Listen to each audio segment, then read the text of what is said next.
Hello, Desmet. My name is Father Tony Ritter. I'm the Vocation Director for the Archdiocese of St. Louis, and I wanted to share a brief vocations message with all of you as you're celebrating Vocations Week. First, the basics of vocations are really simple. God has a plan for your life, and He doesn't force you to follow that plan, but invites you to it. That you are a son, a beloved son, a friend, not a slave, not a robot, and He calls you to follow Him. And so if we want to do vocations well, we have to spend time in prayer. We have to go to the chapel, draw near to Him, and listen. Not just recite a bunch of prayers and leave, not just do all the talking. Yes, share our hearts with Him, not just what's on the surface, but our fears, our desires, our dreams, our hopes, our joys, our thoughts, our feelings. Put all of that before Him, and then allow Him to share Himself with us, His heart with us, to allow Him to love us, and to invite us to the mission that we're called to do along with Him. Right? Prayer. Spend time with the Lord. If that's all you hear, you're doing vocations well.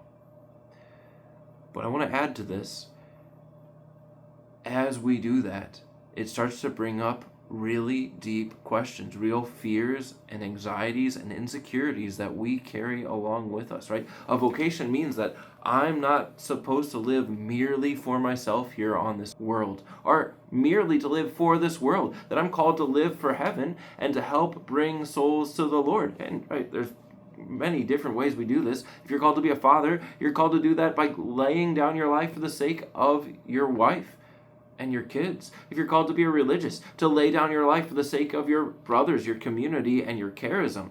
If you're called to be a diocesan priest, to lay down your life for the sake of the souls at your parish. And that is hard.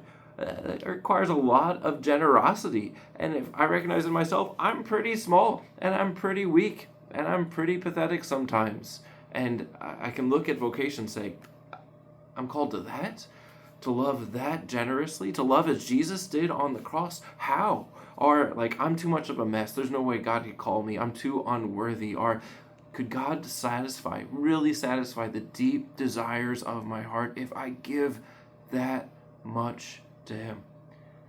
And my brothers, the answer is yes, but we need Him to come and speak those truths in our heart. And so please spend time in prayer, be honest with Him, and allow Him to identify and root out any lies, any lacks of freedom in your heart, so that you can respond to the call that He has for you with great courage, with great joy, and with great freedom.